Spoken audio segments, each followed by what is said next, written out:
mayroon tayong updates na binigay ni Meta tungkol sa ating mga messenger.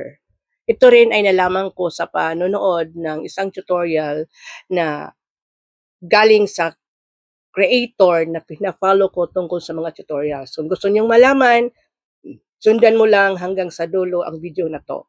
Una, punta tayo sa ating setting icon.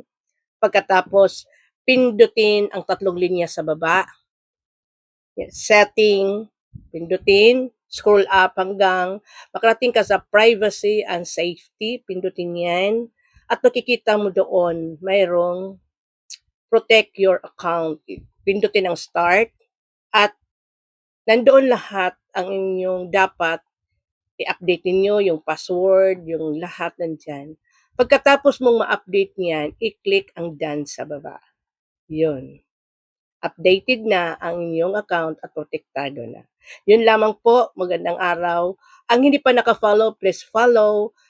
At saka yung mga naka-follow na, patuloy lang tumangkilik dahil yung mga natutunan ko sa mga tutorials ay malalaman nyo rin. Yun lamang po.